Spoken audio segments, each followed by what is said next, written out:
आणि गावातील सगळ्यांचेच आपला पिंटू नाव या ठिकाणी मला घेता येतील आणि उपस्थित सर्वच गावातील ग्रामस्थ बंधू भगिनींनो, तरुण मित्रांनो, खूप उशीर झालाय. 15 मिनिटे या ठिकाणी राहिले.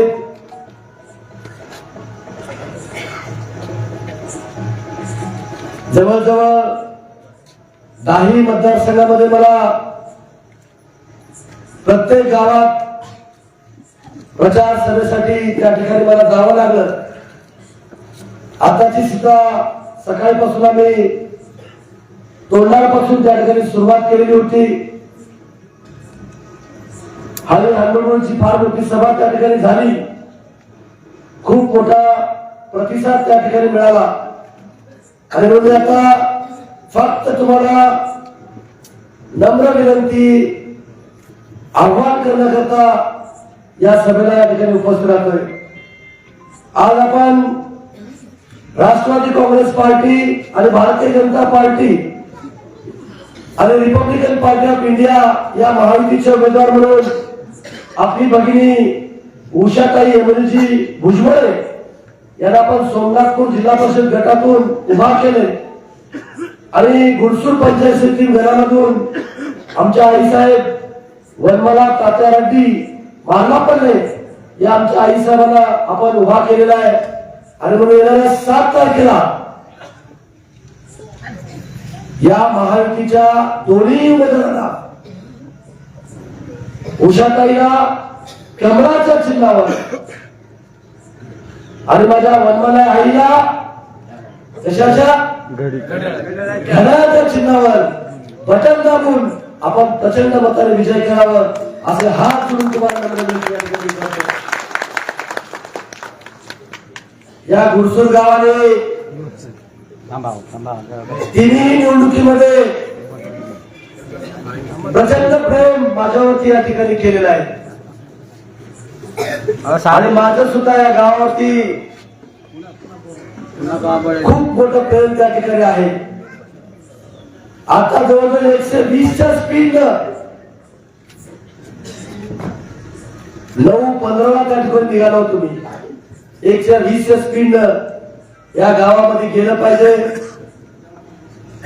सगळ्यांशी संवाद साधायला पाहिजे या भावनेतून या ठिकाणी मी आलो. तुमच्या सगळ्याच्या आशीर्वादानं एक वेळेस नाही 2 वेळेस आमदार करण्याचं काम तुम्ही मायबाप जनतेने मला केलेलं आहे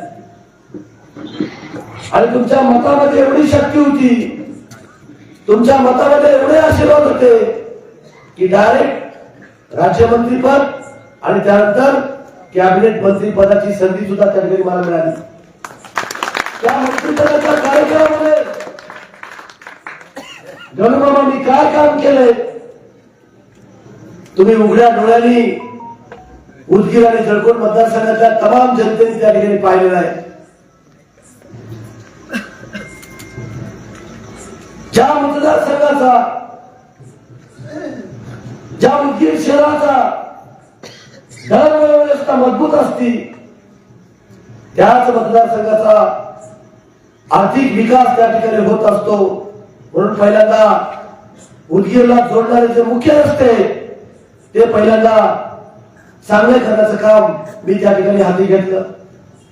आज तुम्ही बघितलं असाल आष्टामोडचे उदगीरचा रस्ता पूर्ण केला, जाम ते तोगरीचा रस्ता पूर्ण केला,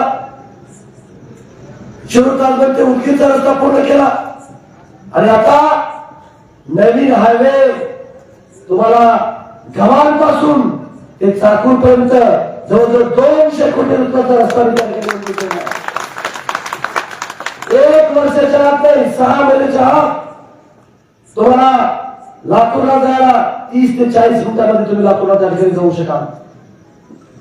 सिव्हिक काँग्रेसचा रस्ता तुम्हाला त्या ठिकाणी करून देणार आहे. आज उदगीर ते देगलूरचा रस्ता सुद्धा 850 कोटी रुपयाचा निधी त्याला त्या ठिकाणी मंजूर केलाय. पंतप्रधान सडक योजनेमधून असेल, मुख्यमंत्री सडक योजनेमधून असेल किंवा सार्वजनिक बांधकाम विभागाकडून असेल किंवा 30, 54, 50, 54 मधून असेल किंवा नाबार्ड मधून असेल, अशा अनेक हेड मधून आपण रस्त्याचं जाळं देण्याचं काम आपल्या मतदारसंघामध्ये आपण त्या ठिकाणी केलंय. मला आज ही विधानसभेच्या निवडणुकीमध्ये माझ्या इथल्या बांधवांनी नावंदी गुरसूर रोडच्या संदर्भामध्ये मला सूचना केल्या होत्या. पण मी प्रामाणिकपणे सांगतो, निवडणुका झाल्यानंतर माझ्या लाडक्या बहिणी इथं बसल्या,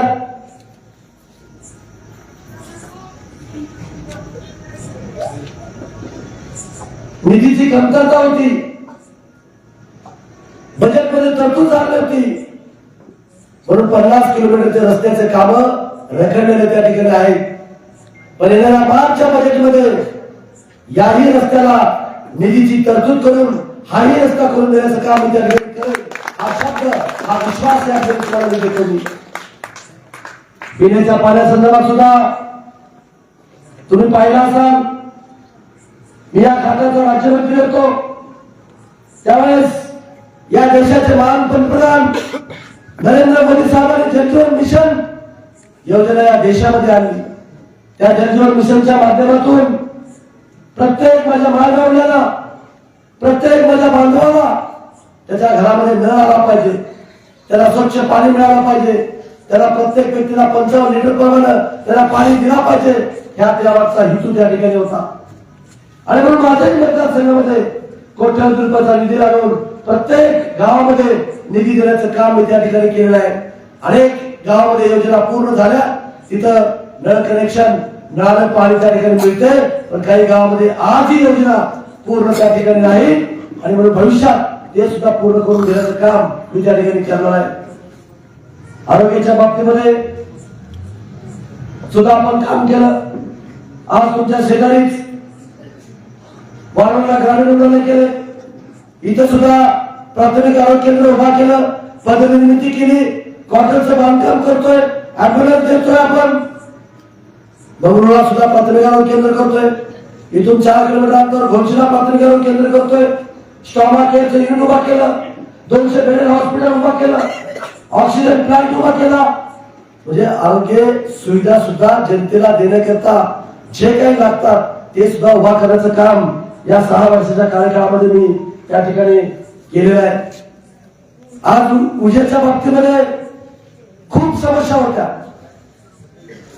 बालाजीराव असतील किंवा रौप असतील किंवा इथले सगळे पदाधिकारी असतील, सातत्याने मला सांगायचे की भाऊ आम्हाला कमी दाबाची वीज त्या ठिकाणी मिळते, आपण विजेच्या बाबतीमध्ये काहीतरी करा. शेतकरी अडचणीत आहे, शेतकऱ्याला सुद्धा रात्रीची वीज त्या ठिकाणी मिळते. आणि म्हणून निवडणुकीच्या कार्यकाळामध्ये मी शब्द दिला होता, परत जर तुम्ही मला आशीर्वाद दिले, सत्ता जर आमची आली तर माझ्या शेतकऱ्याला दिवसा वीज मी त्या ठिकाणी देण्याचं काम मी त्या ठिकाणी करणार आहे. अनेक सौर ऊर्जेचे प्रकल्प माझ्या मतदारसंघामध्ये आणून आज तुम्हाला दिवसा वीज मिळते का नाही? 90% मतदारसंघातल्या शेतकरी बांधवाला आज दिवसा वीज देण्याचं काम मी त्या ठिकाणी केलं आहे. त्याचा आनंद, त्याचं समाधान माझ्या मनाला त्या ठिकाणी आहे.